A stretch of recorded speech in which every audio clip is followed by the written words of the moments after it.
هل أتى على الإنسان حين من الدهر لم يكن شيئا مذكورا إنا خلقنا الإنسان من نطفة أمشاج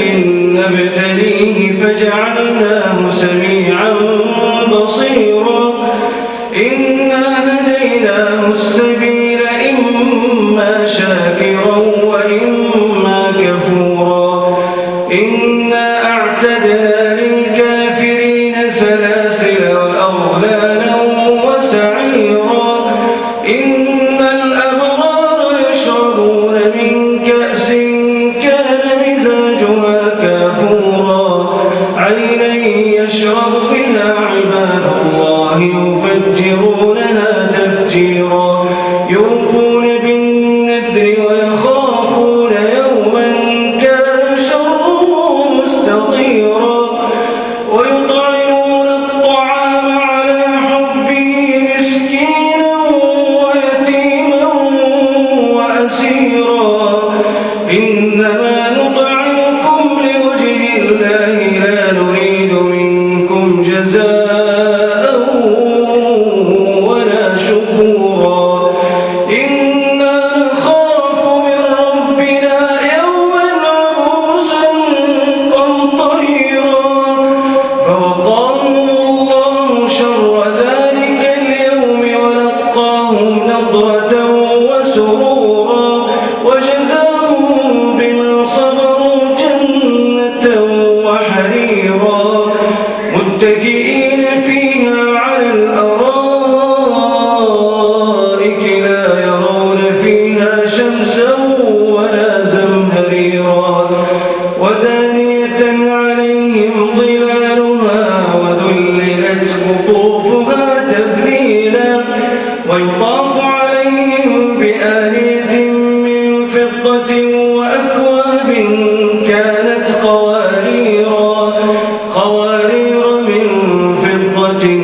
قدروها تقديرا ويسقون فيها كأسا كان مزاجها زنجبيلا عينا فيها تسمى سلسبيلا ويطوف عليهم ولدان مخلدون إذا رأيتهم حسبتهم لؤلؤا منثورا وإذا رأيت ثم رأيت نعيما وملكا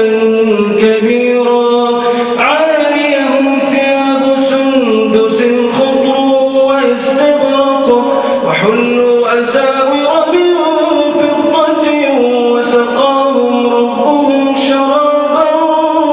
طهورا إن هذا كان لكم جزاء وكان سعيكم مشكورا إنا نحن نزلنا عليك القرآن تنزيلا فاصبر لحكم ربك ولا تطع منهم آثما أو كفورا واذكر اسم ربك بكرة وأصيلا ومن الليل فاسجد له وسبحه ليلا طويلا إن هؤلاء يحبون العاجلة ويذرون وراءهم يوما ثقيلا نحن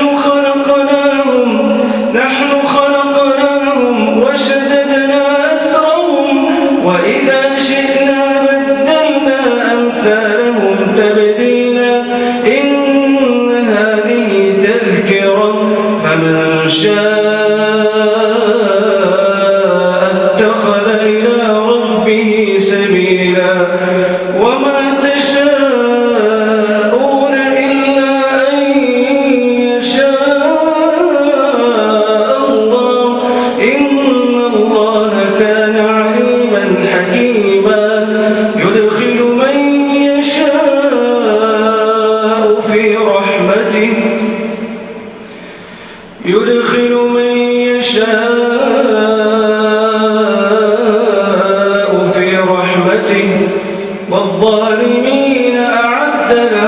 عذابا